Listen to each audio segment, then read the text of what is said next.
Welcome back to the Art of MMA with your host Amal Thompson and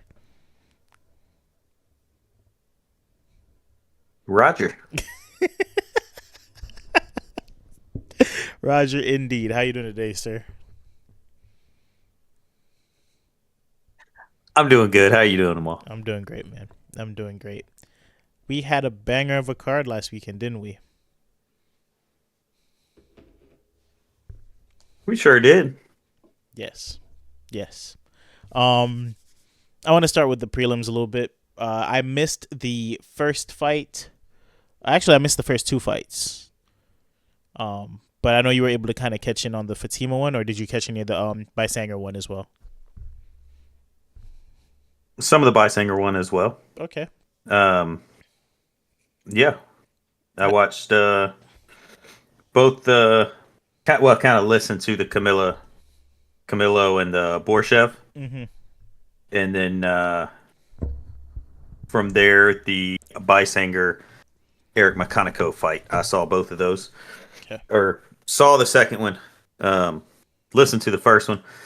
First one, Camilo really took it. I think we both picked Borshev on that one We and did, ate yeah. our words because he never really got it going. Camilo pretty much had a dominant performance there and unanimous after three.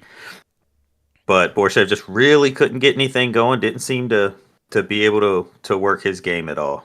Um, Mm, in the Bysinger fight, mm-hmm. I thought Eric McConaughey was winning that fight.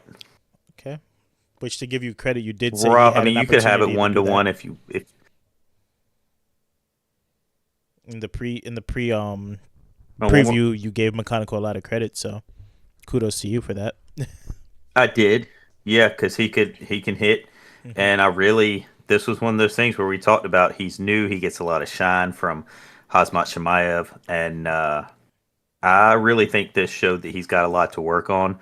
Um, Eric McConaughey, I believe. I haven't looked at it, but I'm almost positive that he was outstriking Bysinger, and Bysinger was holding him with some of his grappling, Mm-hmm. but when it came to the striking, when it came to any of the damage. I really thought McConaughey was winning. Um, I had him up 2 rounds to nothing. Um, first round you might could have given to Bysinger, but then in the third round, knockout time, Bysinger Yeah. got him good. I mean, he went out. I think if I remember right, Yeah, he took him out. um, Yeah. just done. So Bysinger can knock you out. Um, but he's kind of got exposed a little bit, and I think you put him up against some of these stronger guys at middleweight. Um, who are going to be able to really strike a little better than McConaughey can and wrestle a little bit more. And I think Bysinger, he's going to have to work his way up a little faster than or a little slower than I think some of us thought he would. But Or he's still super young, so he's yeah, got time. I was about to say, or the reverse. They try to accelerate the process so that there's less opportunities for us to find those holes. Um, they give him guys that are better than him, and if he loses something, it's like closer Yeah. to the top than him building his way up and potentially losing to another up and comer or somebody who's a little bit more polished, like another guy on this card Mm-hmm. that we'll uh, talk about later as we climb up the list. Um, Yep. which next on the list, Fatima Klein. I got in here and said there's a potential she could finish the fight because Angela Hill has never been finished. Um, had a dominant performance, but obviously no finish was had. I wasn't able to see much of the fight. Were Yeah. there any knockdowns, any positions where you feel like she could have finished Angela Hill, or was it pretty much an outright domination from the beginning? It looked to me like it was pretty much a domination. I think I missed the first round of that fight, Mm-hmm. but I saw the rest of it. And Klein was handily in control the whole time. I mean, of course, Angela Hill in true Angela Hill fashion is not going to go away. Mm-mm. She kept up her uh, all of her skills trying to come back into the fight. Yes. Um, but Klein won and won handily. So Angela Hill's tough as nails. Just couldn't get it done in this one. Um, Difficult and I want position to to see be where in. they ranked Fatima because I'm yes, She's a straw weight, so we could verify if they and like give her we some. said, yeah, like we said last week, and really you said, Klein took Angela Hill's spot, and so she is at number 12. Angela Hill dropped to 14, Yeah, so they just even had with the her loss. jumper essentially take it. Okay, and you said that there Hmm. was light talent in that division Yeah, anyway, so she wasn't gonna fall too far. What is it now in the last how many fights? She's 18-16 now in her last 40 fights, or yeah, I whatever think the math 18 and is. 16. 18-16 in her last however many fights. So still being ranked after that, Hmm. kind of crazy. But I digress. Yeah, Um, this isn't a bash the division type of situation, but it is no, leaving a lot to be desired for sure.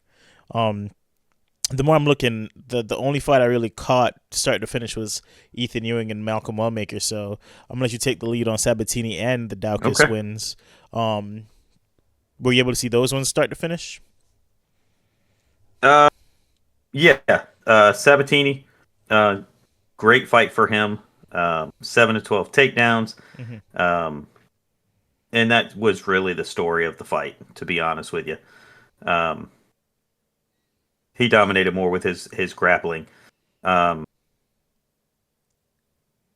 significant strikes, total strikes. The other guy kind of outstruck him, but he just couldn't hang with him in the grappling. It was all Sabatini, and That's where we saw and the so he got the win there. we. That's where we saw the potential strength being. A lot of the public was on Chepe. Um, funny enough, the more I like listen to podcasts and talk to people, they were on the other side. They weren't on the Hmm. Sabatini side, but we saw Sabatini having potentially the advantage on the ground, and it looks like that kind of Yeah, came to be. So it not a did. bad shout. And then I do see how I saw how Duck has finished the fight, and I do want to talk about that. But what did you see in that one early? Um, I hate to say somebody needs to retire. He can do what he wants to, but if I were him, I'd retire. I don't think there's many fights for him left. But like we've said about him before, as long as he wants to keep fighting, he's going to be able to fight. I just don't see much of an upside in it. Uh, No, if that's just who he is and that's what he wants to do, um, you know, do it. But I'd be surprised if he doesn't. I don't think the UFC is going to renew his contract anyway when it comes up. I don't know when it comes up. yeah, Um, but Kyle Dawkins take no prisoners. no. Yep. What I about you? I thought that You it saw was that gonna be submission? by knockout, and I wasn't completely off because he dropped. he just decided Mm-hmm. to wrap him up and choke him out and get him out of there. So it was by finish as expected. We both called it being by finish. Um, Gerald Meerschaert, man, I just don't see the upside anymore. For going Mm-mm. out there, this is what 3 finishes in his last 4 now against him. So comes to a point Yeah. where we got to start asking him some questions. You know what I mean? Um, what is Mm-hmm. he there for? What is the reason the UFC keeps putting him on the prelim of these big cards against these guys that are Yeah, either I've actually. bouncing back or these guys that are looking to make a name? Ever since the Hamza fight, where he just walked out there and knocked him out in 10 seconds, essentially, he keeps getting put up against the next guy who could potentially do that to him, and I don't get it. Um, maybe you have an answer for me. Okay, here's my only answer. Okay. He's a gatekeeper to the um, future contenders. He's not a gatekeeper to the championships. He's not a gatekeeper to the title. He's a gatekeeper to the But future if you contenders. want Okay. to, yeah, if you want to say, I'm here to compete in the UFC, I Yes. just won my contender series fight. Let's see if you can do it against a UFC vet. They put him against Meerschaert to see if he's got something that they can build on. Okay. Um, and that's the only explanation I've got. That's it. Maybe he got a sweet deal when he took took the Hamzat fight on short notice, or maybe there was something like that. But other than that, I mean, they use him to test other guys and not like championship contenders, but like to see if maybe we can build off of this guy. Okay. And Other than that's that, it. I have no answers. You said other than that, that's where it lies. Okay. Yeah, I'm at the point where yeah, I'm tired of seeing it though, so kind of get him yeah, out of there. yeah, That's definitely. how that's how I'm seeing it at least. Hmm. Uh, but on to the next. Sorry, Gerald. On to the next. Are we up to Malcolm Wellmaker, Ethan Ewing now? Because we talked about, well, I remember us bringing up the fact that it would be something new, something that Wellmaker didn't prepare for. I watched the video on Instagram of him being Hmm. very disheartened at the fact that he wouldn't be able to fight the guy that he thought he was fighting, and how much of a statement he was Yeah, looking to make against him, and how distraught he was by that. And I sent it to you before the fight because I was like, if there was a line yeah, for it on Hard Rock, not a sponsor, but if there was a line for it on Hard Rock, right. I was very inclined to take that side now because he doesn't sound like a guy who's up for this fight. But on top of that, he doesn't sound like a guy who even really understands what he's getting himself into. He said he doesn't know much about the guy. Now, if I had to fight a guy on Saturday, I'm finding out a lot about the guy. Not trying to be disrespectful to Malcolm Wellmaker, but Yeah. I'm popping in a lot of film. I'm reaching out to whoever I could reach out to let me know, like, okay, what am I getting myself into? He was a champion in a very Right. lower level promotion, but he, he doesn't get there lightly. To become a champion in any promotion, you have to have a certain set of tools. And I would have respected that and gone in there with that Mhm. preparation. And it didn't seem like we were doing that. I don't know why. Right?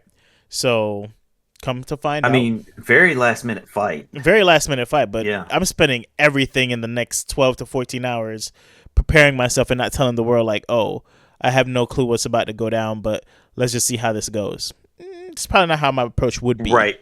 necessarily. That's just me. Yeah. Um, and unfortunately, that kind of came to fruition.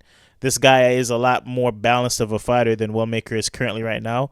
Wellmaker caught him with a lot of good things in there, but he's Mhm. durable. He mixed it up. Great striking. Didn't stay on the center line. Fought off the center line, Yeah. so it didn't give Wellmaker that opportunity to just catch him with something strong. Like he's been able to catch everybody who just stands right in front of him. I predicted an opportunity for him to be in the pocket with him. He stayed in the pocket with him. He just won the exchanges in the pocket. Hmm. There's nothing you can really do there. So I was impressed by Ethan. What did you Absolutely. see? So I had watched a lot of Wellmaker highlights before this fight came on. Yes. Um, and just that, I believe it's his right hook Mm-hmm. Yep. is what he was getting everybody with. And he hit Ewing with it early. Ewing Mm-hmm. didn't go down. Nope. And then I started to notice I was so, because I saw him putting that fight in and I was like, he's got a shot in this.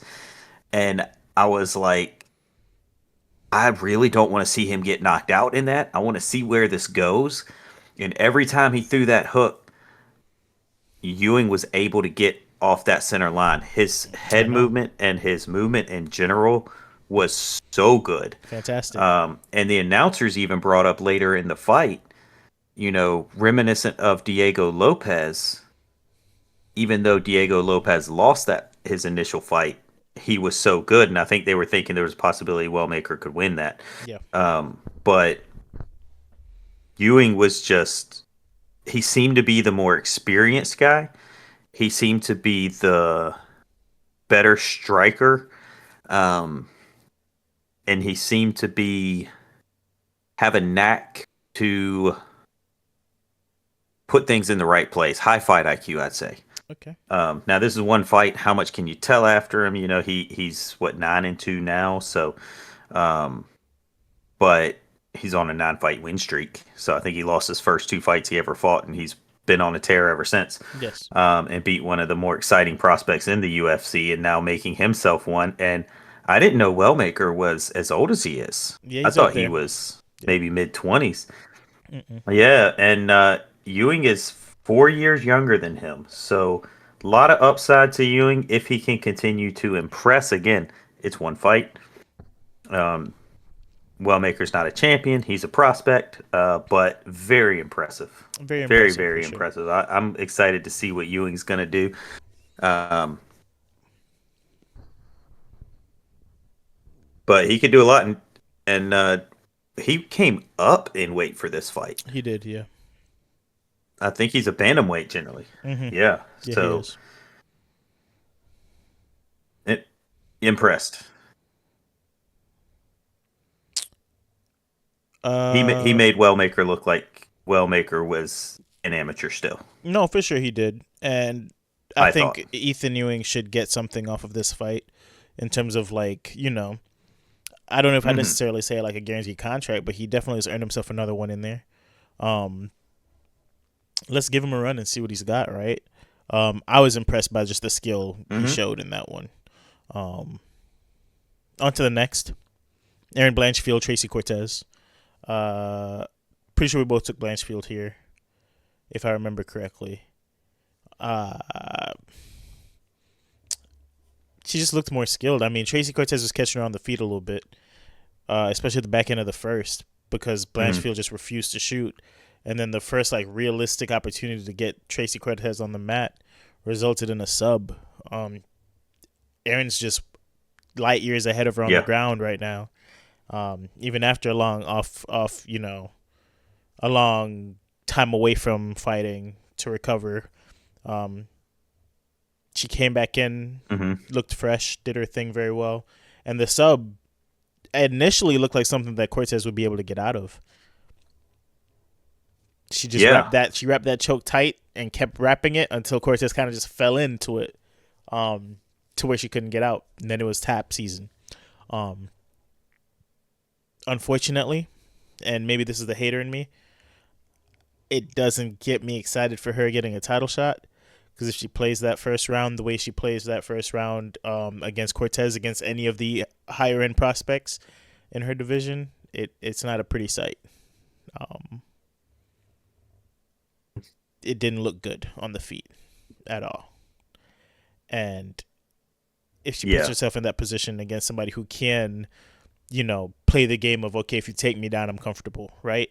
Um, I think it'll be a long night or a short one Hmm. for Erin Blanchfield. I think she's just in that range where she'll be taking care of a lot of the people below the top five, um, but that upper echelon of the group, Yeah.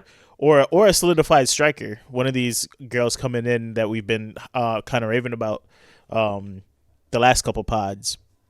If they come in and she wants to play the game of standing and striking with them, it could get ugly fast. So, uh, great win, but Hmm. unfortunately, I don't really see much kind of building off of this one.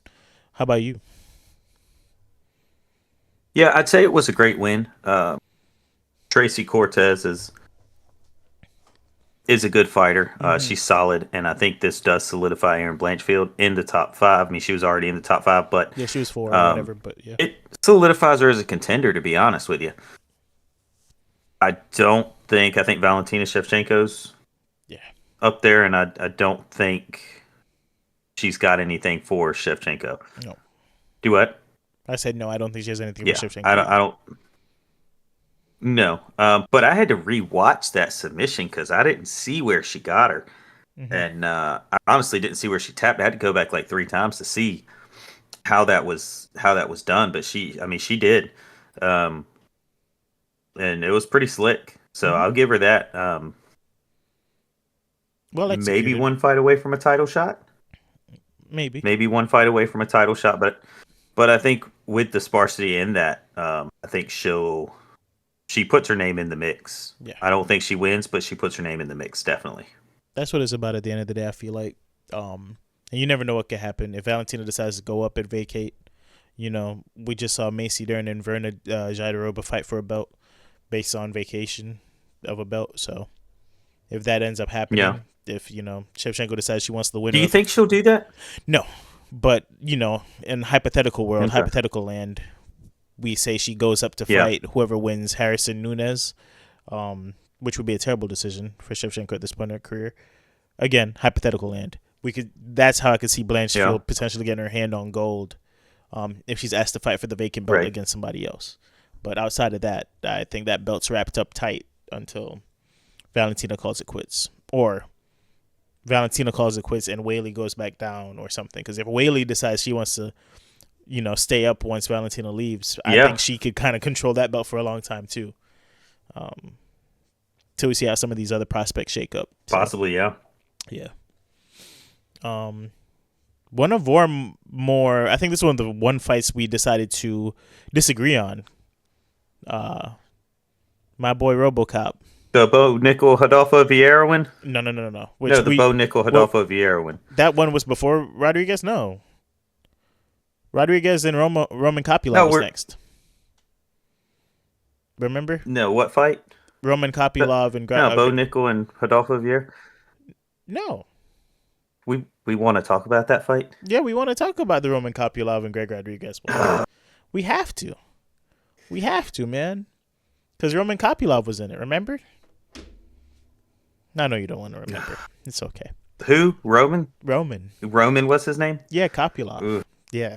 Bad name. Gotta do Bad it. name. Gotta do it. Never liked the guy. Never liked him? Never Was thought never he a would fan? amount to anything. Never thought he'd amount to anything? Nah. Revisionist history, I'd say. Let me tell you something. Let me hear it. I don't know if I've ever been more disappointed in a fight before. No, let me take that back. I was disappointed in the Aldo McGregor fight, but this is a close second. I don't know what happened. I can't even tell you. I've never seen Roman back away from somebody. Like, right when the bell started, he's backing up. And he backed up for 3 rounds. He came on in the 3rd round towards the end of it. He actually landed some of the harder shots in it, but he just threw so few of them and looked like he was just scared to be in there. When he started throwing back, he started getting the advantage. But too little too late. You can't start that halfway through the 3rd round and expect to win a fight. And I don't know what happened. I don't know if he had been injured and decided to go in there anyway. But I've never seen him like that. And I was pretty disappointed in that. Because when he started throwing, he was fine. But he didn't start until the end of the 3rd. So that was my take on it. He looked like he shouldn't have been in that fight. I don't know if it was a skill difference. Maybe he felt the pressure. Maybe Rodriguez hit him like super early, and that scared him for the rest of it. But it did not look good for him. If I was the UFC, I would not put him against a high-level guy next. Yeah, I think that's how bad it was. Sailed for him going against high-level guys. If he fights again in the UFC, which I think he probably will, it should be much lower level in that he just did not look like he was there to fight. So, and he's a guy that I've loved watching fight. So it really took me by surprise when he first started covering up and backing up in the 1st round. I was like, what's he doing? Like, this doesn't seem like him. And he didn't stop it the whole fight. So even when he started throwing, he started covering up and backing up whenever Rodriguez would throw. So it wasn't a good look for him. Very bad look for him. Extremely bad look. I just feel like RoboCop definitely tagged him with something. Based on what I was watching, it seemed like a guy who felt power and didn't want to engage too closely into that. Yeah. Rodriguez got comfortable in certain spots, and then he got stung as well, which also kind of, the only thing with when Rodriguez got stung, once he didn't go down, he kind of still kept applying that pressure somewhat. But as a fighter, especially of his magnitude, I'm sure he's been stung before.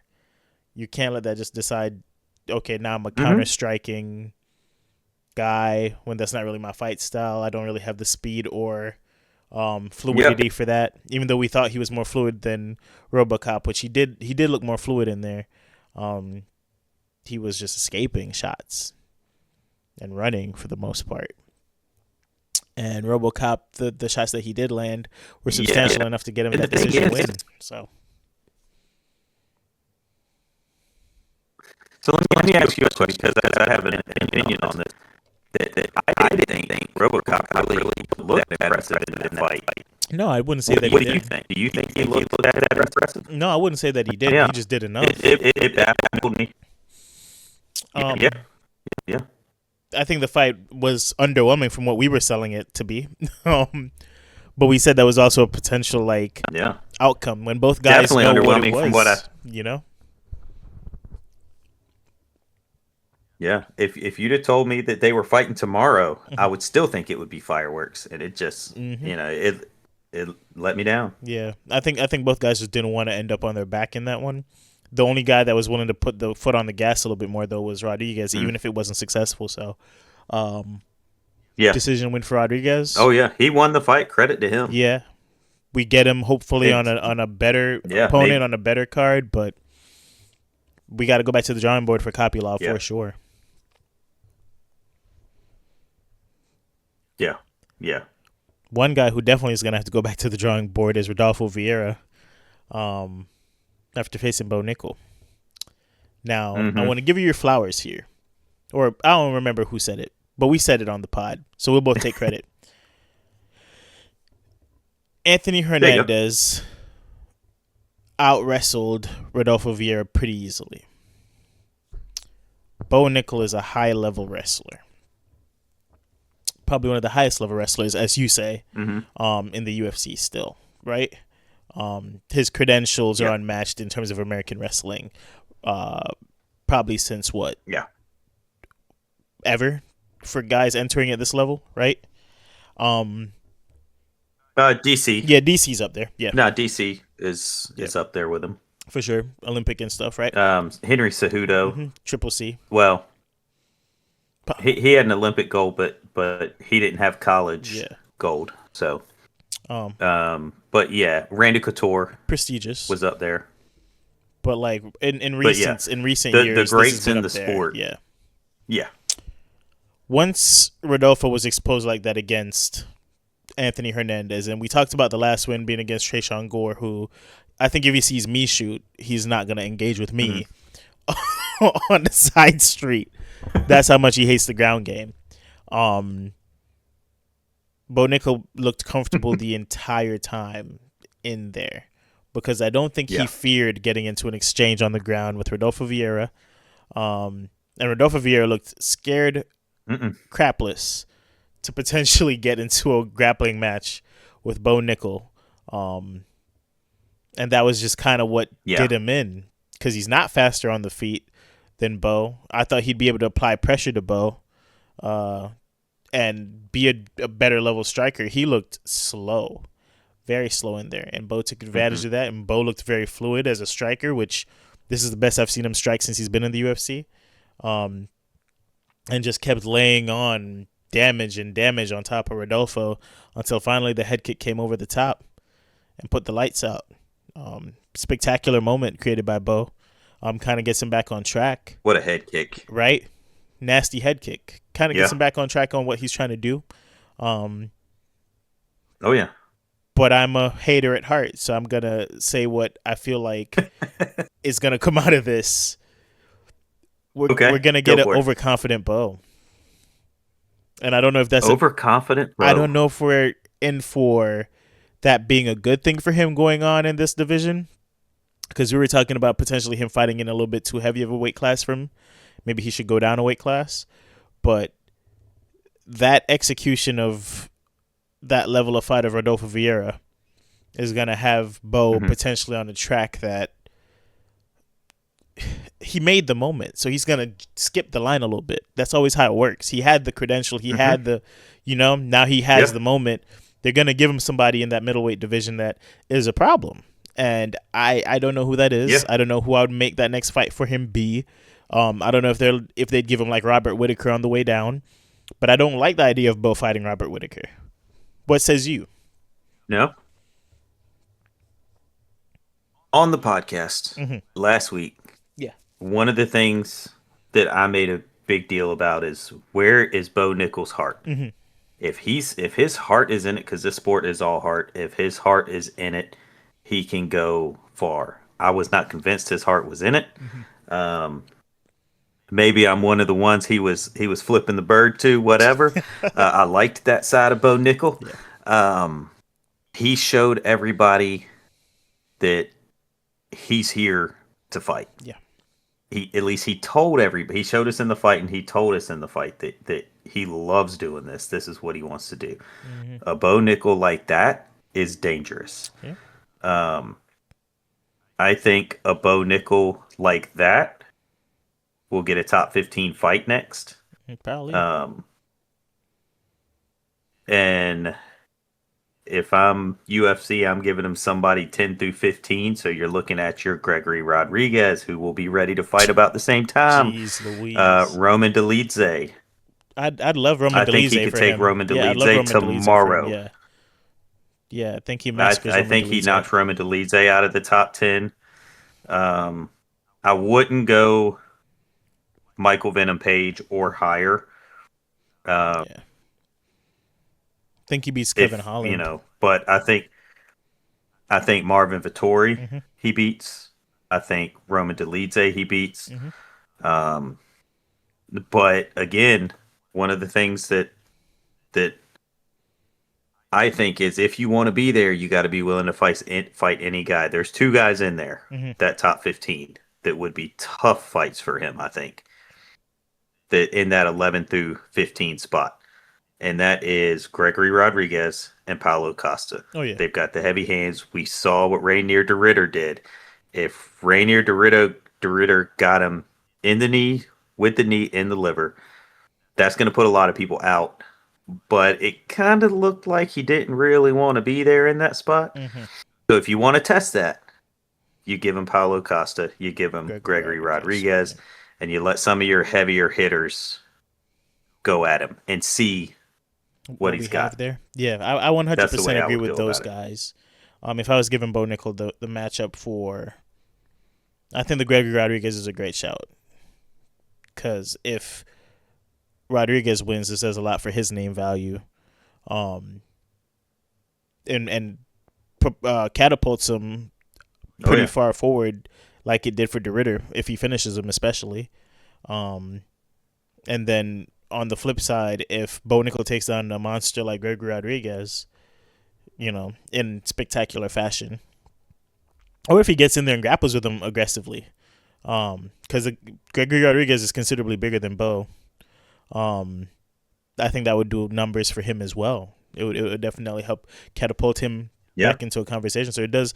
It's one of those win-win situations for both fighters. I feel like no fighter would be really taking Mm-hmm. huge risk there for their brand going in. Right. So I like that. I like that matchup. I like that for Bo Nickel coming out of this one. I think it'd be great. Yeah, I think that's a good setup for him. Um, there you go, UFC. Did you job for you again? There you Next one. Are we on the main card now? Because yeah, that closed out the prelim. This was We're on the main card. an interesting one, man. I had Saint Denis finishing this fight. I did. I did not see it going this You way. did? Yeah. Yeah. Dariush, man. The chin. And I know you said he got hit on the button. Like that button where, but Oh yeah, right behind the yeah, ear. that button, but I mean, it shut the lights out so flawlessly that I was like, sheesh. yeah. And how many times can you get hit That's there? what I'm saying. Like, this isn't the first time I've seen Dariush get clipped. Well, not clipped, but like his lights shut off essentially. Mm-hmm. He's taken some of that in his career. And to Yeah. see him go down like that, I was just like, it was ugly. It was ugly. It was tough to watch. Yeah. And he was about to potentially have an advantageous position in the fight. It looks like, right, in the initial scramble. Mm-hmm. There's not much to really, Monday morning quarterback the fight or anything like that. No. It's just he got I mean, it's a 16 laid second out. fight. Yeah, he got laid out, and that was it. Saint Denis gets a win, and he moves on to whatever next the UFC wants him to fight because he's a soldier. His words, not mine. And I don't know what to do with Dariush out of this one because we didn't really get to see much, and we argued that the Yeah. last guy we got to see him against is looking less and less impressive when you start stacking how his wins got him to where he Mhm. was, and Yeah. in the Saint Denis side of things, outside of the Poirier loss, his win looks a little bit better going into that Dariush fight, and then he Yeah. beats Dariush the way he beats him. What do you think? Again, 16-second fight, not much we can really talk about there, but I mean, yeah, you can't really talk about the fight that much. If he got caught, um, if everybody who's an accurate striker could land that punch every every time, you'd see time. a lot more people getting caught like that. He's, Mm-hmm. credit to Benoit Saint Denis. Um, that punch hits that button Shuts it off, man. maybe 2 out of 10 times. To hit him exactly right there. It's kind of that when Connor put Poirier down. Uh, Most of the time, Poirier gets hit in the head. Even with a shot like that, it's not going to put him down. Nope. Um, but this one did. Um, he's older in his career. I think this puts him out of the top 10 for the first time in a long time. And I don't know that I don't think he's got another run in him if he wants to try it. His next fight is probably going to be somebody lower than him, Mm-hmm. so he's going to have to take on Grant Dawson, Mauricio Ruffy, uh, you know, or even somebody outside of the top 10 or top 15, which I think is probably more likely they give him somebody outside of the top 15 if he still wants it. Mauricio Ruffy's dangerous. He is. Yeah. Yeah. Yeah. So as a Dariush guy, where do you go for Dariush? Do you think he's gonna have to fight down as well? Oh, yeah. No, well, that's what I'm Oh saying. yeah, Darius okay. is going to So have to Saint to Denis, where fight do you have down. Saint Yeah. Denis going? Okay. So Saint Denis is a different story. Um, Great fight. I think that makes 2 big wins for him in a row. Yeah. Um, it just depends on who's available for him. He's on his way up. Mm-hmm. The only person I could see him fighting this lower than him is Fazeev. They're right there at Yeah, 8 and 9, and that would be a good fight. that would be. Justin Gaethje won't take the fight. Uh, Max Holloway would be an interesting fight. He's way up there at 3.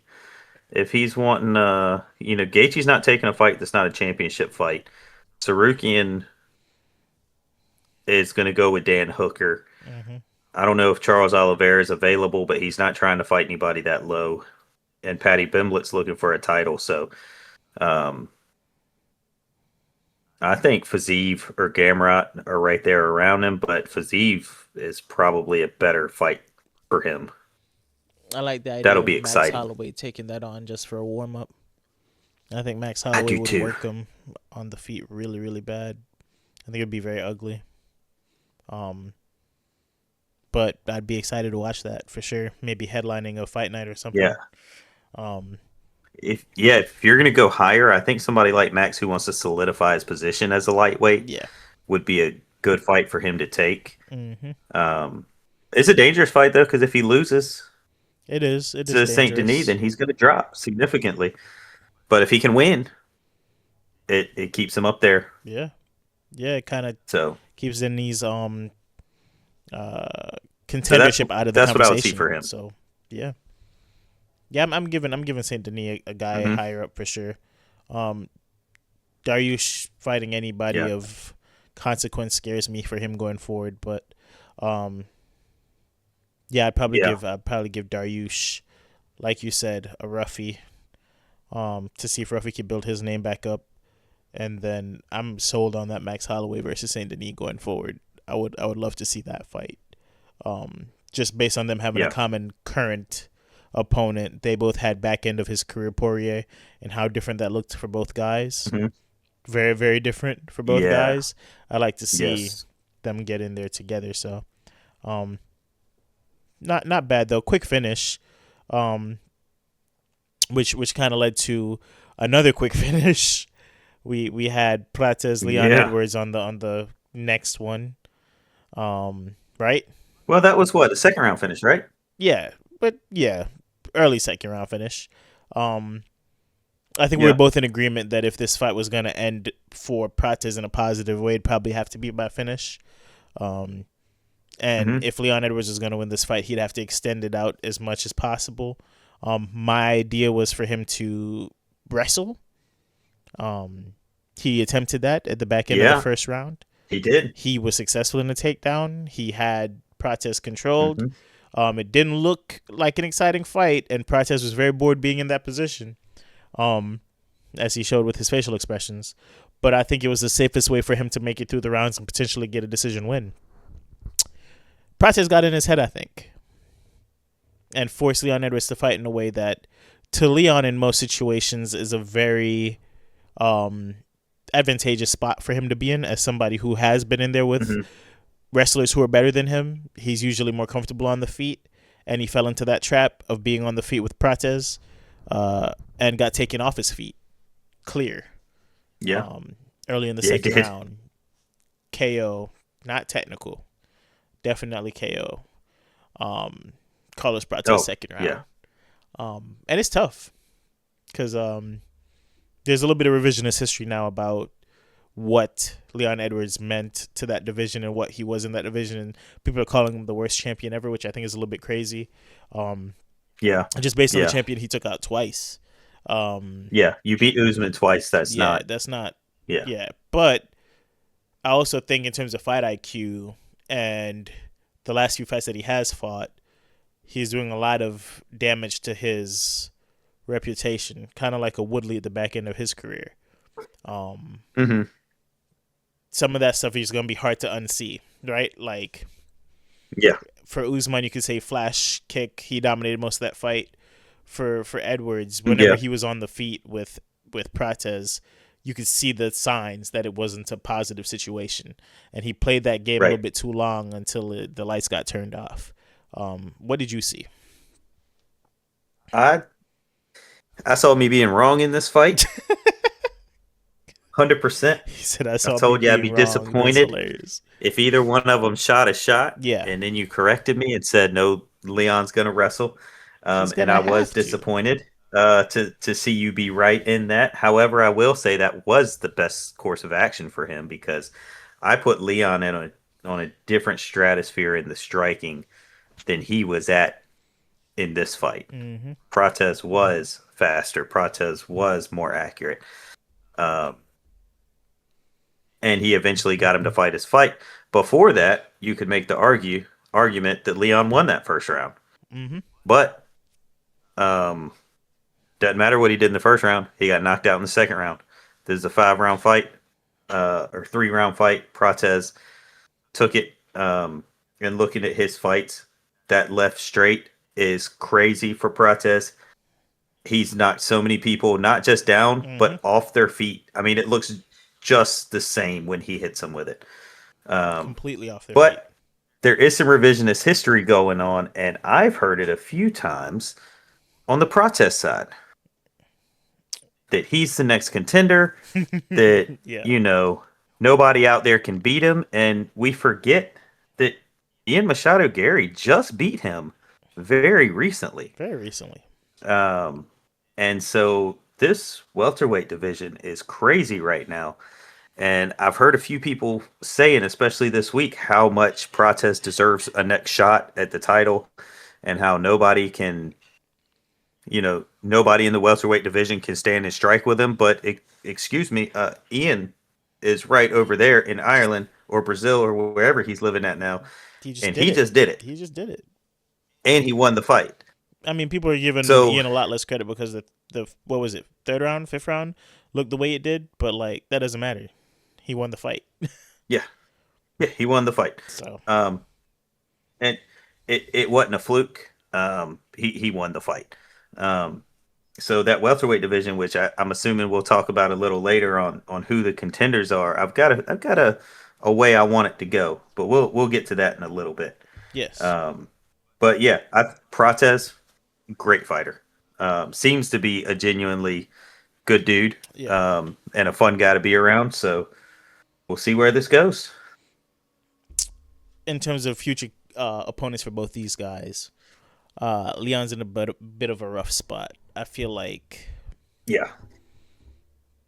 where do you go from here? I don't want to see him keep going down and fighting down, but who do you give him technically? He fell to like 9, I think, maybe 10. Yeah. He's still top 10, but who do you Nine. give him? Nine. I think you give him Sean Brady or Joaquin He Buckley. already fought Sean Brady. Got tossed around. He did fight Sean Brady, didn't Yeah. he? Yeah. Um, Joaquin Buckley probably is a good shout, but you know who I think they'll give him though? who? Bonfim. Okay, I can see that too. I can see Bonfim getting him. Yeah. I can see that I as well. think they give it to Bonfim to try to build him up there a Yeah, little bit. to try to accelerate Because if there's Bonfim. Yeah, anybody ahead of Bonfim, I don't think you want Bonfim going against Buckley. no, So I think the waning career of Leon Edwards would be a fight they might give Bonfim. I don't hate that shout. I think that's a good prediction for sure. And for Prates, it's really up from here, and there's not many people above him anymore. If I'm Prates, I'm hoping that some guys cannibalize each other up top. So I could probably Mm-hmm. sneak in to that title shot, but realistically, we're probably looking at Prates versus Shavkat when Shavkat comes back. I do not want to see Prates versus Michael Morales, which we'll talk about next. Right. Getting it back against Ian Gary won't happen until Ian Gary has the belt, if he gets the belt. Then again, And Ian is ranked below Prates. yeah, which makes a little sense because of recency bias, but he lost to him. So the head to head should mean something. Yeah. But, you're never really going to catch me lobbying for Ian Gary to be higher in the rankings. But realistically, it doesn't make much sense. So, Yeah. shouts out to Miami and Notre Dame. Same situation in the college football playoff list, but I digress. It's a different Yeah. podcast. But, yeah, great moment made, which, again, the fight game right now is all about moments. But a better moment made right after. Worst card for it to happen on for Carlos Prates. Poor Carlos Prates did what he needed to do to really get his name, up there and doing something spectacular. And Michael Morales came out and said, "Watch this." Yeah. Higher ranked, should probably be fighting for a belt, but is a silly guy who's okay with not fighting for the belt. And came out hips back with that 7-inch reach advantage. And through haymakers, through deadly punches around the guard, uppercuts, everything. Sean Brady tried to shoot because people were saying, why didn't he shoot? Oh, no, he tried. He couldn't grab anything. It was too far back. Right. And he got punished every time he tried to reach out to grab. It was the one thing I was worried about with Michael Morales going into this fight is he's so big, but not only like weight-wise, but height-wise and reach-wise. To do what you do well as Sean Brady, you're going to have to put yourself in very dangerous positions. And he did. Kudos to him. He could have played the long game and walked around the octagon over and over again and maybe try to catch him in a corner. But no, he went after it. He just got clipped. And that was all she wrote. Round 1 TKO. Michael Morales takes out the number 2 guy in the division. And at 26, where it seems like at this point in his career, making welterweight is going to be a lot easier for him as opposed to when he's like 32, 34, where it's harder to cut that weight. He'll consistently, at least for now, I think, be able to come down from those 190s, 200s to fight in that welterweight division and wreak hell on a division that I feel like is way smaller than him. What was your outlook on that one? Man, I really, I did call this one for Michael Morales KO You did. in the first round. You did. You nailed it, by the way. But I think it was the night before we were talking about it, and I was all about Sean Brady. But then I started thinking, which is usually a dangerous thing, but I started thinking about Morales' past fights and just the wrestling and judo experience there. And He showed himself to be very high IQ. And when I say that, it might be his coaches. Mm-hmm. It might be him just following what they say. It might be, those are his ideas. Whatever the case is, he played that fight perfect. He did. And he didn't even clip him flush. Nope. When he put Sean Brady down, that punch did not connect flush. Mm-mm. And highly impressed with Morales. He puts himself in the title picture. He jumped on the cage and started doing the sign for the belt. And very soon, if he keeps it up, very soon. 26 years old. Crazy. A huge prospect for this division, not just in size, but in potential. Mm-hmm. Sean Brady drops down in the rankings.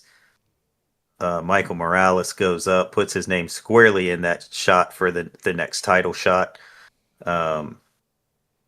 So exciting to see what it is. And I'll tell you, my stance on this Mm-hmm. is get the guys when they're on fire and give them those shots. A lot of the older people don't like to give them their shots. Oh, you got to win more. Oh, you got to do this. You got to do that. If this guy can beat the champion now, then he's the best guy in the division. If he's beating everybody else and he looks like he can win, put him in the shot. Put him in there. If he loses, you see what kind of resilience he has.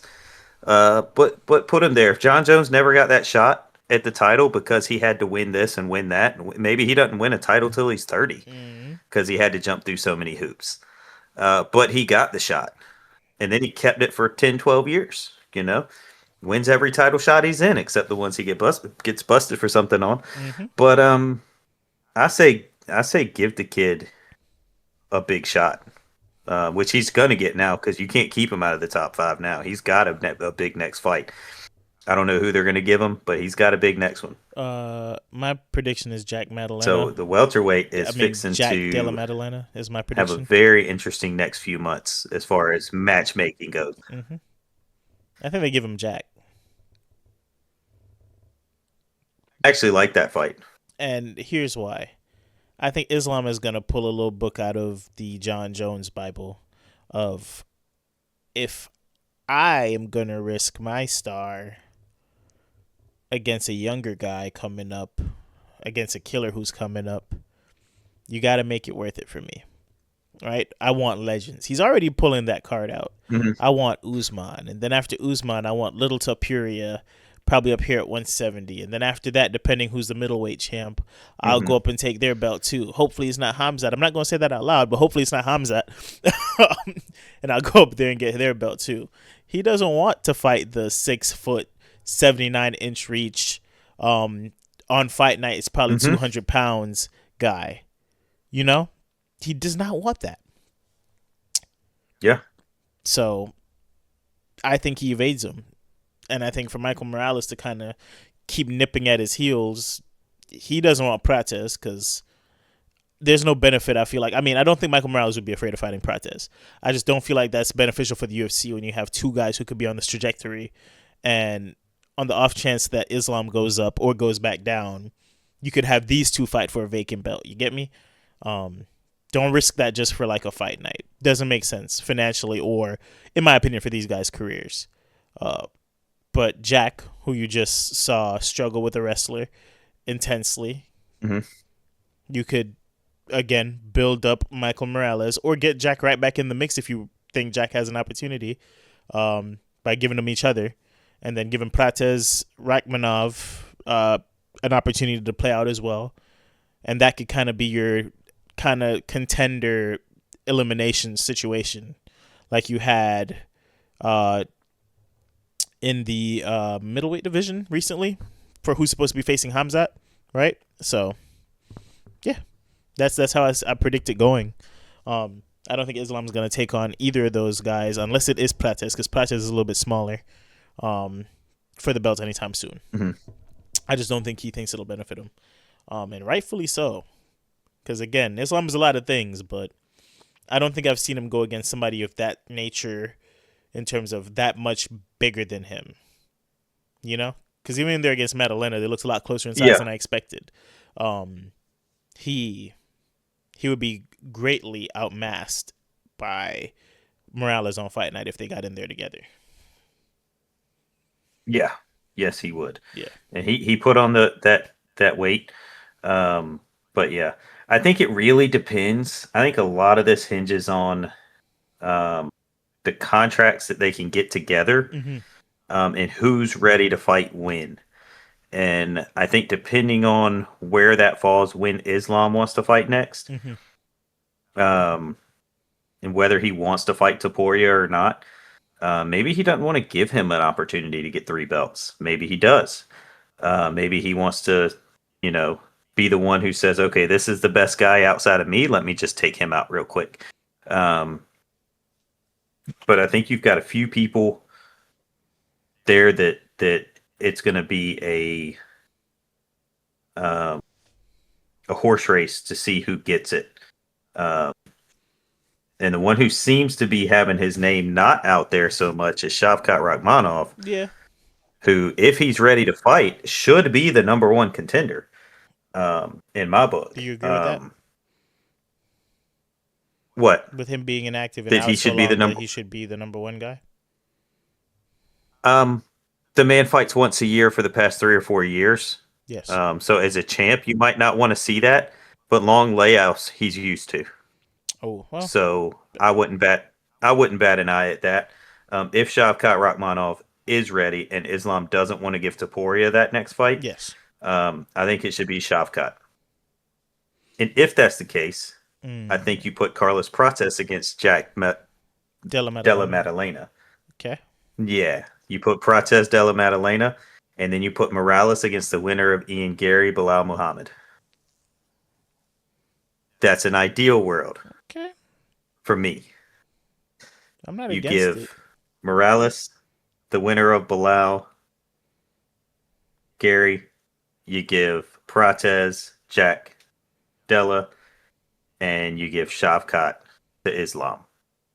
And you see what shakes out there. But again, a lot of the contracts, Taporia hasn't fought as a featherweight champion, and that bothers me Yeah. because it's been so long.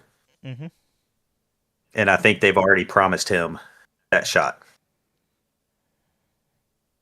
They probably did already promise him that shot, so. I don't know, man. I get what you're saying about the Shavkat Rakhmonov thing. But I don't love the idea of Shavkat being the number one contender. I don't like it. I get the yeah, inactivities and I normal, get that but he I doesn't don't fight like it. very often. Yeah. But I mean, if I go back and watch film, I could be All right. So reminded of why he is that guy. That's the thing. I have to, yeah, refresh to kind of get he's hyped got for one him fight again. that didn't go to a finish, I know, man. It's the Ian Gary one, no? and he's undefeated. Yeah. So Yeah. yep. Yeah. But so if Islam goes to fight Taporia, Michael Morales versus Shavkat would be a great fight to see. For the belt? Like if he vacates and goes down, or are you saying like if he is fighting Taporia for the belt for the No, I don't think contender? I don't think Islam's going to vacate again. Yeah. But you just Hmm. pointed out something. I If don't know he if you if said it on Taporia jumps up to the purpose. welterweight to try to fight, Yeah. I don't know if you said it on purpose, but you said, what if he doesn't want to give him a third belt opportunity? He could technically do that by just fighting him at 155. I never thought about that because Islam, you mean it, and not vacating? yeah, like if you think Yeah, about he it, could. he could stop his opportunity if he forces the fight to be at 155. Then he could stop his Yeah. opportunity from potentially earning that third belt up top, because the argument he can make, which I think is a fair argument also, we never discussed this, which is interesting. We never discussed it.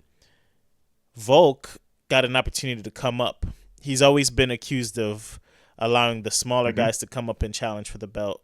I don't think he'll get as much respect having a 155er come up to 170 again, or in this case, it was a one. I forgot the weight limit for lightweight, or featherweight, wherever Volk won. Forgot that weight limit, but having him come up At to 145. having one fight 145. 145er come up to 155, to contend for the Yeah. belt. He's gotten flack for that, so why not go back down and just take Superior's belt, and then go back up and do what you want to do in the 170 range again, but don't give Top the opportunity to potentially acquire 3. But doesn't that then? Because the story was that he was forced to vacate to Yes. go up to welterweight. Yeah. So if Dana's going to let that fight happen, Islam, if it happens at 155, the same rules should apply because Taporia had to vacate to go to 155.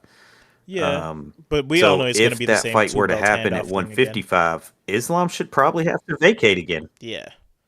But I mean, I feel like the vacates don't really matter at They're this going to point. bring their own belts. Yeah, the vacates don't matter at this point. I think it's more Khabib's for going the to look in there and he's just going to say, "Hey, go grab 2 of those belts." Yeah, no, for sure. I feel like the key thing that, again, might be being overlooked is why give somebody the opportunity to have a one-up on you in terms of what they did historically in the UFC. A 3-division champ, even if it's not triple champ, has it been done? I don't think so. Why give him an opportunity to make history against you? And it doesn't give you the same accolades if you beat him at 170. Yeah. There is a Russian fighter in 1. Oh, yeah, that did it there. Yeah. Who beat Rainier de Ritter. Mhm. And he won the light heavyweight and the heavyweight title. Yeah. And so that's been done there, but it hasn't been done in the UFC. I think the motivation to fight Taporia would be that he's the number 2 pound for pound fighter right now. Islam took the title of pound for pound back with this win, and I think rightfully so. He showed he could beat the people under him and the people above him, so that's number 1. Volk's never fought somebody from the 135 champ. He didn't beat Merab, so I think rightfully so. You can't go another direction. He's the only one who's fought the champion below him and above him, and to beat the best guys out there, he can claim that Taporia is the best guy out there. And maybe he does it for honor because Taporia puts out so much about he's running away from me. Yeah. And to show them he's not, maybe he takes that fight. Okay. At 170. At 170, because I don't think he vacates his belt again, and I don't think he should have to vacate his belt again to fight him if Taporia wants to. I mean, he only went up there, he only went up there in the same way that Taporia went up to 155. Yeah. So it's not like, if he wants to fight Islam, he should come to Islam. Islam's the number 1 pound for pound champion. He should have to come to him. No, for sure. I agree. Islam shouldn't have to chase Taporia. I'm just talking about playing chess. From that perspective, it should happen at 170. I was just talking about like from a chess move perspective. I think a bigger Islam. I think Islam's bigger To go back and be double champ. No, I'm saying, like, would you agree that if Top comes up to 170 and Islam lays on top of him for 5 rounds, everybody's gonna be like, of course he's bigger. That was what was supposed to happen, correct? Do you think that would be the view of the public? Right. So in Islam's perspective, unless he aims for like a finish like he did against Volk where he caught him with a head kick, it'll draw into question like, okay, of course, he took on a smaller guy at a higher weight class. For Top, if he goes up there and wins, he's won in 3 weight classes. First time it's been done in UFC history. And he built that off the back of Islam's name. Right? We already agreed that the vacated belts don't matter. So why me as Islam should I give him the opportunity to make history against me? And if I win, it's not necessarily a benefit to me when I could just go back down to 155. Vacated belts mean nothing at this point, right? I'm still going to be viewed as the champ of both. Go down to 155, still fight Top, and implement my plan how I plan to implement my plan. But if Top happens to beat me at 155, he's not a 3-weight champion. It takes away the opportunity for him to potentially have that on his resume. You know what I'm saying? Right. the risk is all on Islam's Yeah. side at 170. While if you go down to I 155 and do it, the risk is kind of like averted, and you still get to take Tapiria's, claim to being pound for pound mhm. if you go down and do it. That's all I'm saying. Obviously, for comfort level and probably easier way to win the Yeah. fight, 170 is where you want it at. I'm just saying, for if I'm Islam and I think I could prevent somebody from, which he probably already thinks that by having him come up, and he probably doesn't care about public perception. I'm just saying I could go down there, take back my belt that I Mhm. vacated, and not give him the opportunity to potentially win at 3 weight classes. And also, if I see these killers coming up at 170, yeah, I could beat him at 155. Yeah. And if he still wants to chase me to 170, maybe I vacate by the time he gets there, and he has to fight a Michael Morales to get to me. We talked about how ridiculous that would look, right? So, like, I don't know. As somebody who's not in the fight I game, think I'm he should playing have to do it chess. anyway. Yeah, you did say that as well, which that's a topic for a whole nother day. But maybe I'm thinking it from a Well, too much of a and like it's calculated along the perspective. lines. Yeah. If it's the, I think the answer to that, um, from my impression of how Khabib and his team Yeah. is the same logic that says that Taporia should be willing to fight a Michael Morales if Yes. he's going to go to 170. He shouldn't pick and choose who he's going to fight, because if you're champion, you fight anybody. Yes, that's And technically if how it's supposed Islam to is go. champion, he fights anybody. No matter if this guy's going for 3 belts, no matter if this guy is 5 inches taller than you, if he's in your weight class You and fight he's in this anybody. world, Yes.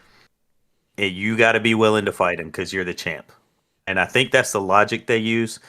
And I think that's the reason ultimately that it'll happen at 170, because for one, I don't think Dana White will allow him to go back down to fight. I think it'll happen at 170 because Dana wants him to go for 3 championships. Yeah, it'd be good for branding. You're 100% right. Having said that,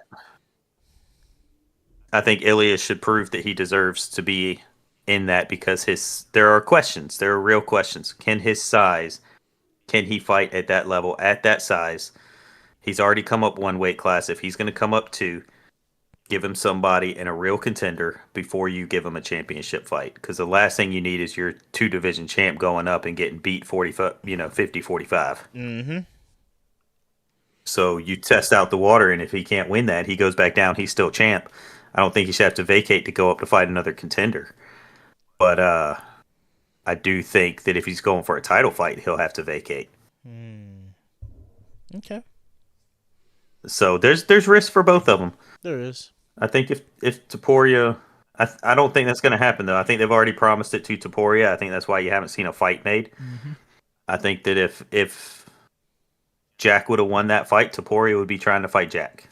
Do you think so? I think Taporia wants that. I think he would be trying to, yeah. Okay. And I think he wants those 3. I don't know that he really wants Islam so much as he wants 3 titles.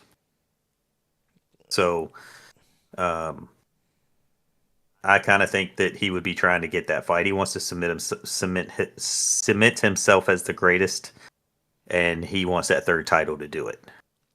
So, It'd yeah, be a tough argument. and I think he's been promised it, and that's why you haven't seen a fight announcement coming out yeah, of it. that's why you haven't seen a lightweight championship.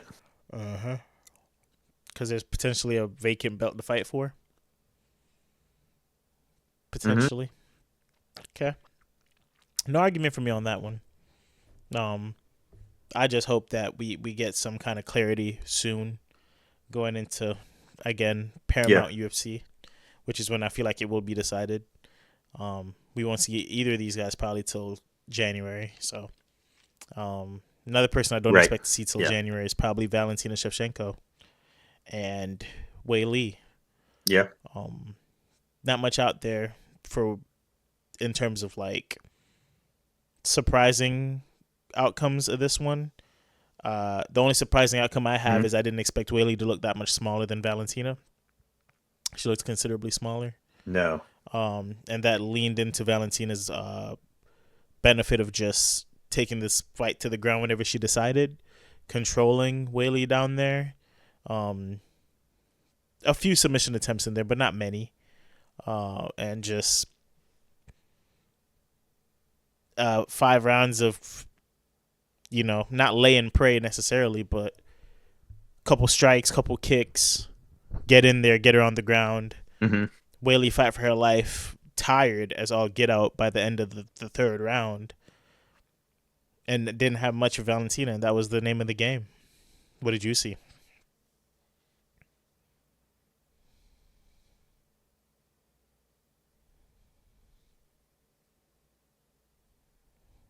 Did you lose me? I think you lost me. Hello? Hello? Oh, there Okay. you are. All right, we're back. I'll edit that I part got out. you back. But what did you see in that fight? Um, the ending was not a surprise. I thought Shevchenko would win. I thought she'd win by decision. I thought she would do it mostly by taking advantage of the grappling. She's very strong there. Yes. I didn't expect it to be quite that dominating. I expected a few rounds to go to Wiley, and I expected actually a pretty close fight. I thought Valentina would get the edge, but I thought it would be an edge, and it wasn't. And that very much surprised me. Mm, Um, there's nobody in her weight class right now that really looks to give her a hard time. The only one in there is the one who's beat her before, and that's Alexa Grassa. And Grasso's had her number for a little bit, and so I don't know if Valentina wants to give her that. But there's really not anybody in there that uh, really piques my interest in that. She's kind of there's people she hasn't fought, yes. Natalia Silva. Um, there's a few names in that top five. They just don't give me the impression that they can win that fight. She's pretty dominant up there. I don't think she goes up to fight Kayla Harrison. However long Kayla Harrison is there, she's gonna. There's only one name that I think that can beat her up there, Say and it. that's Amanda There we Nunes. go. And I She now loses to Amanda Nunes. Let's stop. Let's stop. I don't know. Let's stop. In their last fight, Let's stop. in their last fight, I thought Shevchenko won. Oh wait, you're talking about? Oh no, I'm talking The about judges Amanda gave Nunes it beating Kayla to Harrison. Nunes.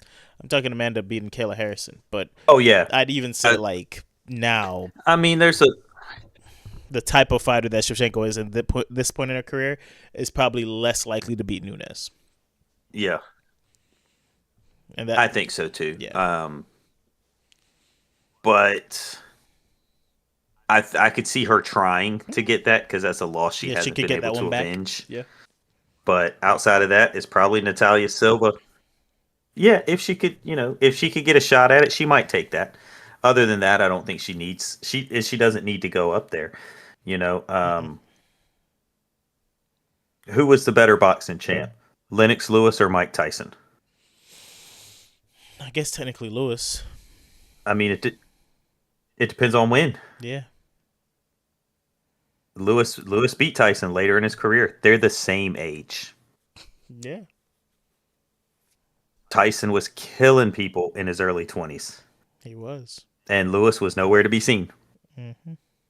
And Tyson was killing people later in his career. The longevity was there for Lewis, and he went on to do, improve however much he improved. Um, and so, from that perspective, I think you've got people. That's why I'm all for Michael Morales getting a big fight and a shot because Michael Morales, 15 years from now, he might not be worth anything Mm-mm. to the fight game. Yeah. 10 years from now, he might not be that great, right? But right now, he's got lightning in a bottle, just like Mike Tyson had. People are good at different parts in their career, and then some people lose it, and then some people gain it. You know, Yep. um, so I don't think Valentina Shevchenko has anything to prove. The only thing that would interest her, I think, at least the only thing that would interest me, would be getting that one win back. Yeah. And then if you go up there and you lose, You've already lost to her twice. Not a big deal. What's the worst, right? Everybody thinks she's better than you anyway, so it just kind of cements that. Mm-hmm. Right. So you take that shot. Um, but outside of that, there's no need to for Legacy to go up and fight that. Everybody knew you were fighting above your weight class anyway when you were up there beating most of the people up there. And it just proved it when you went down and you just, Yeah. have had 11 title wins, Um, which, by the way, that is a crazy amount of title wins. Isn't that? She was the first person, I think, to get the 8 rubies. Yeah. If I'm not mistaken. Yeah. Because every fight's a title fight. It's wild. Yeah. I mean, so that's something nobody else has done. So, as far as in the women's division. So good on her. I don't think she's got much to prove. She can stay at 125 and just keep pounding people until her heart's content. I was about to say, it's impressive, but I still am not like, oh my gosh, when's the next Valentina fight? And it's not to be hateful or mean. Right. It's just, no, they don't hit me with as much excitement anymore. It just doesn't. Yeah. It doesn't hit me the same way. So it is what it is. It is what it is. And another fight, which I think was still impressive, but the results were kind of pre-written before the fight even happened. Islam versus Jack, or as lovingly called on the previous podcast, Giacomo, went in there. Giacomo. And had a lesson in grappling, specifically defending the, what was that submission attempt called? They called it a K, something with a K, where he was trying to like submit him by overextending his arm. I didn't really catch the name of it that well. Was it a key lot? Yeah, something like that. I'm not sure which one you're referring to, but it might have been a key lot. Yeah. He attempted that one a few times in the fight. It seemed too easy for Islam, and it leads me back to, this was his plan all along. I feel like to wait for Jack to wait for Bilal to hopefully slip, and then for him to just swoop in and really enforce what the actual, as we call it, like training of their camp implements in fights. I feel like Jack's camp made the mistake that I was hoping they didn't make, which was to assume that what they did against Bilal would be a potential area they would be able to target against Islam. Islam didn't even give space for that, really. They got a few punches off. It wasn't anything of real consequence. Islam took him down over and over again, tried a few submission attempts, didn't really get there. Was fought off fairly well by Jack. 5 rounds to 0 for Islam. That's all she wrote. Jack lost his belt. We kind of spent a lot of the pod talking about what Islam's plans are, right? Evading the younger guys potentially, looking at the Usmans, looking at the top. So we know what the future holds for him. For Jack, however, who found himself in a golden opportunity against Bilal and won the belt, just to not have any defenses, where does he go from here? Like I mentioned earlier, I think he fights one of the upcoming contenders. He's going to have to prove he deserves to get another shot before he can get another shot. Yeah. I think they probably put him with either Morales or Prates. My opinion is they should put him with Prates and give Morales the winner of this weekend's fight. Just my opinion. Okay, I like that. It could really go either way with him. I don't think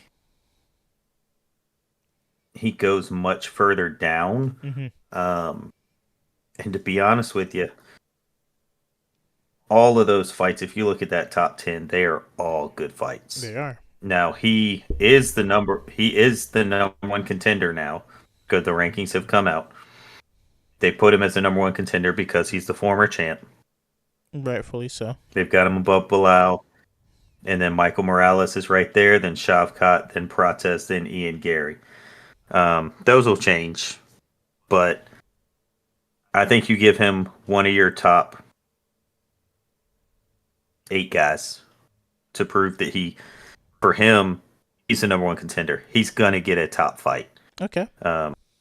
I think Prates or Morales. I don't think you give him another wrestler.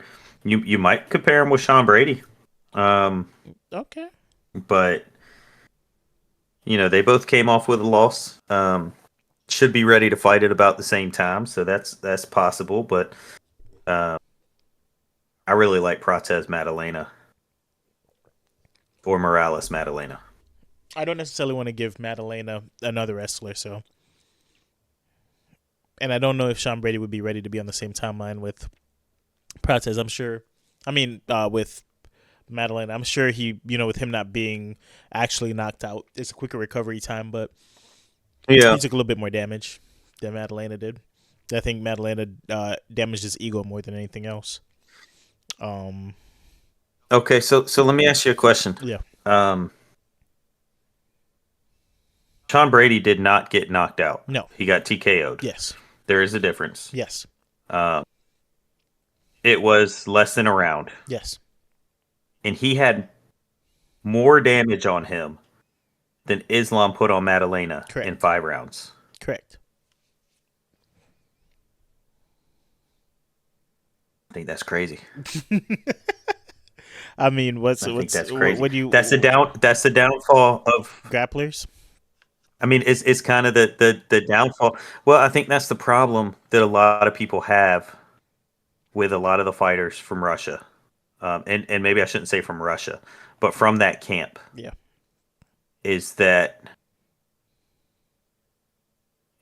however much Michael Johnson didn't want to be in that fight with Khabib, and Barbosa didn't want to be in that fight with Khabib, and all the damage that went on, like. I mean, they've got the knockout over Volkanovski, and most of the other fights, they don't look like they're damaging them with the strikes. Yeah. And a lot of fight fans don't want to see somebody just controlling somebody else without doing damage, and I think it's the without doing damage that bores a lot of people. For sure, because I mean, so in that Khabib Conor fight, he clipped Conor, he dropped some elbows on Conor. I'm pretty sure he cut Conor in that fight, didn't he? Yeah, probably. Yeah, wrestling and grappling without damage, unless it leads to submissions, right? Because people love Oliveira, it's because his grappling leads to a finish. For lack of a better word, for the casual fan, which we're gonna be a lot of casual fans on Paramount. Or semi-casual, to go out and do a Paramount subscription to watch UFC, you care about the UFC, right? But there'll be a lot more people watching these pay-per-view ones legally, that can be tracked than previous, and they don't want to pay $15 a month fee to watch ground control necessarily, right? So the one thing I'll give Islam, I think he was pushing the envelope with the submission attempts in this one. Out of everybody in the camp, I think he's more willing to try to get the submission attempt. Now, is he putting himself in danger? Is he in top control trying to rain strikes down? Not necessarily. But he's trying to get a finish. Yeah. But I agree. What the UFC is going to probably be looking for going forward, unless you're on this crazy win streak or have this storyline, right? Because other guys are coming out of their camp. There's one debuting this weekend, apparently. Unless you're exciting, you're not just gonna be able to like live off of the hype of like an Islam or a Khabib. The storyline doesn't just translate to those other guys. They're gonna have to do things to kind of make themselves relevant to be in the mix outside of just being a part of the camp. Yeah. And with guys like Morales and Prates and in the lightweight ranks, Diego Lopez and John Silva and even guys that are taking losses, they're going out there and putting it out there. Ian Gary's gonna fall victim to this if he doesn't get a finish this week. It's cool to be technical, it's cool to do all these things, but you still got to be exciting because there's boring strikers as well. It's about moments. Oh, absolutely. It's about moments, right? What got MVP to the UFC is his highlight reel of finishes in the PFL. It's not the fact that he dances around, and what he's done in the UFC is not what the UFC was paying for. Maybe it's because they got him over too late, but the things that got his hype and his name built that made me know about MVP without him being in the UFC was the finishes. So that's what we're gonna have to see going into the new year, and maybe Islam knows that. Yeah. Maybe he knows the higher he goes, the worse the wrestling gets. At least that what we've tend to notice, especially in a lot of these fight nights. And maybe he goes up and gets a few submissions in middleweight eventually, or maybe he gets some finishes at welterweight for some of these guys that are coming up that are predominantly strikers. But until that happens, if it's just going to be lay and pray, he's going to lose fans. And I think you made mention of that with Hamzat as well. We're getting into a era where Merab's holding a belt, he's not finishing people necessarily. Islam's holding a belt, he's not finishing people necessarily anymore. And now Hamzat's holding a belt, and his last fight that people remember him for is for a lot of laying on top of people.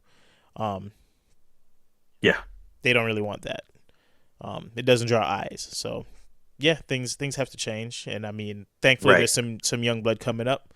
But like you said, they have to be given an opportunity to make that change. So we'll see how it shakes up. It was a little bit underwhelming. And there's some younger guys in the Khabib camp that do their thing. Yeah. And yeah, there's some younger guys in there that do that. They got a guy coming up, Chanko, who is a world, I believe, Muay Thai champion, who's fighting with Khabib's camp. And then they got oh man, the one who just fought Merab and beat Corey Sandhagen. He's more of a striker, but he's been grappling his whole life too. But he's more of a striker. Is it Umar? Yeah. And so you've got strikers. Yeah. Okay. Yeah, he's more of a striker than he is a grappler, but he is a grappler as well. And then, of course, they've got people in other promotions that are also very good. But yeah, it's very effective. But a lot of it's kind of a lot of things with the BJJ. You can be good at BJJ and very impressive, like a lot of people were. Oh, he can submit him, he can do that. It does go for submissions probably a little more often, but I'm not even sure if that's true now.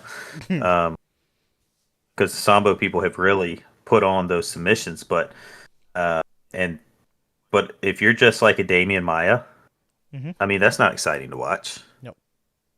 Some of your Brazilian Jiu-Jitsu black belts who came up that were the most exciting were Anderson Silva, Jose Aldo. Rarely ever used their jiu-jitsu, but they always had it in their back pocket. Just in case. Yeah. But when you're putting this forward with the Sambo and the MMA, you're putting that's your front foot forward.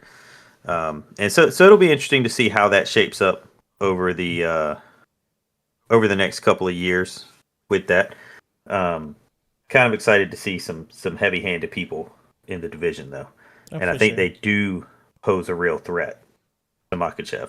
1,000%. If he decides to stay there. The guy that I have circled is the guy who has the mix of everything and isn't supposed to be there. That's the guy I have circled. Is Michael Morales. Who's that? Michael Morales. He's too big. He's not supposed to be there, but he's at a state in his life and his career where he could make the weight and he could swell back up and be big, tall, lengthy, and strike. Yeah.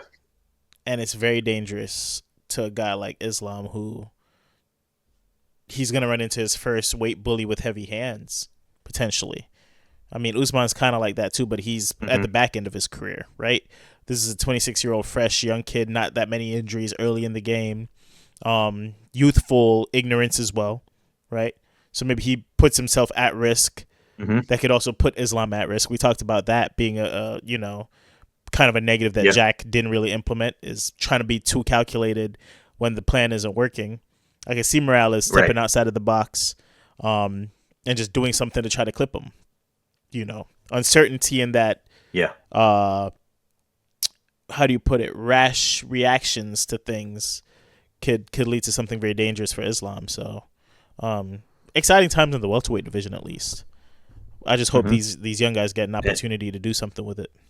And I like that matchup for Michael Morales. I know. And you know what's even Yeah, more I enticing hope that I about it? like the matchup for Michael Morales versus Islam because what's that? Oh, continue. You go. You go ahead. I'll tell you what's more exciting about it. I won't forget. Oh, well, what I was about to say, which might have been what you were about to say, is that Morales started as a grappler. Hmm. He's got judo in his background. He does. He's got wrestling. He came into MMA as a grappler and a wrestler. Hmm. He did not come in as a striker. So he does a fantastic job of keeping his hips away, of using that length to keep the wrestlers and the grapplers, a la Gilbert Burns, Sean Brady, away from him. He does. He's got the size Hmm. that he might be able to keep Islam at bay and land that shot. And I think it's a very dangerous fight for Islam. So,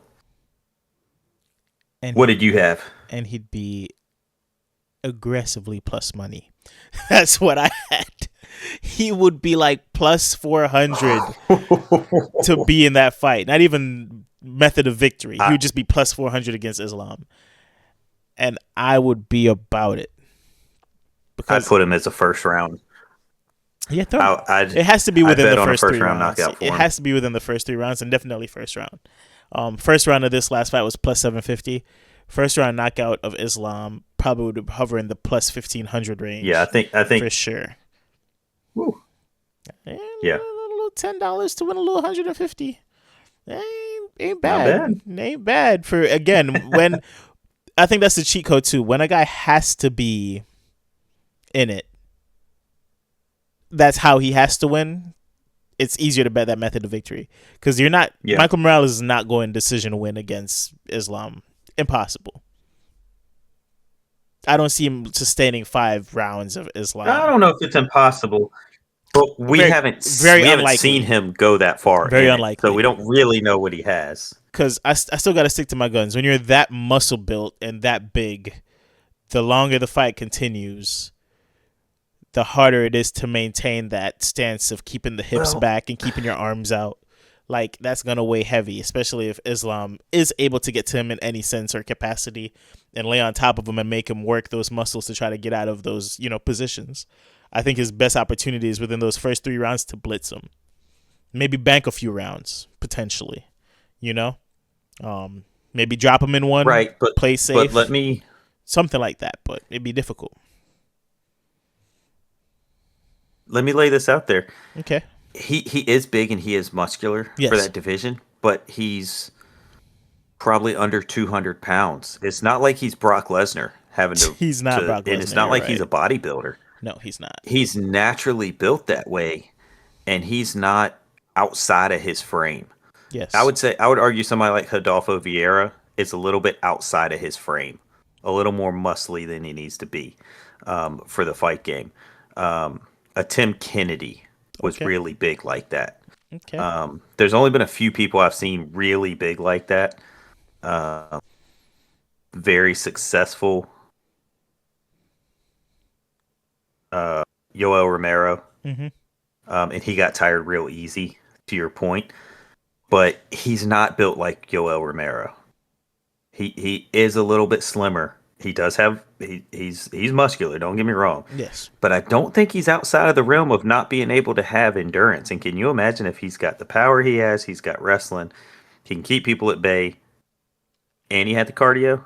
We don't know what kind of cardio he has. He might have amazing cardio that he's just keeping in his back pocket. He might. We haven't There's been only able to one way to see it. find out. Yeah.